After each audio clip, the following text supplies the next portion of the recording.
20-25 ఆ టైంలో పెట్టుకోవాలి. సరే వాళ్ళు 29 పెట్టుకున్నారు, నడుస్తుంది. అంటే సంక్రాంతి తర్వాత ఈయన ప్రకటించుకున్నారు కదా, నేను జనాల్లోకి వెళ్తాను, అందుకనే కార్యకర్తలతో ఆగుంటారు. జగనన్న అనే ఒక కార్యక్రమం ఉందని. అందుకనే ఆగుంటారు దాంట్లో నుంచి.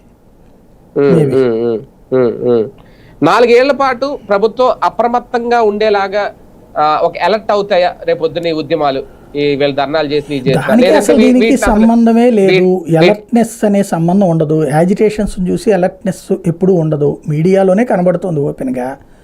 ఇవాళ సమస్యల్లో ఏంటంటే ప్రభుత్వం తను తీసుకున్న నిర్ణయం వెనక్కి తీసుకోవాలి అంటే వాళ్ళు లెక్కలు ఒకటే చూసుకున్నారు. ఇప్పుడు నిన్ననే ఈనాడు రాసుకొచ్చింది, నిన్న మొన్ననో రాసుకొచ్చింది, 1,00,000 కోట్ల రూపాయలు లోటు వచ్చింది. ఇప్పుడు క్రిందటి ఏడాది 1,75,000 కోట్ల ఆదాయం వచ్చింది. 2 లక్షల కోట్లు అనుకుంటే 1,76,000 కోట్లు వచ్చింది జగన్ ఉన్నప్పుడు. ఇప్పటికి 1,00,000 కోట్లే వచ్చిందట డిసెంబర్కి. ఇంకొక 3 నెలలకు కలిపితే కూడా ఉండేది ఏంది ఆర్థిక సంవత్సరం అంటే ఇంకొక 3 నెలలు. ఈ 3 నెలలకు కలిపితే మ్యాక్సిమం ఇంకో 30,000 కోట్లు వస్తుంది.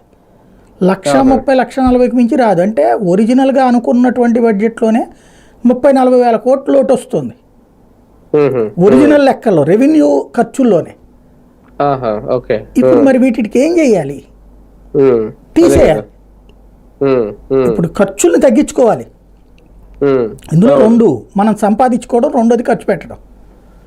అంటే అప్పులు చేసినా కూడా వీళ్ళు అప్పులు మ్యాక్సిమం దీని మీదనే కాన్సన్ట్రేషన్ ఉంది.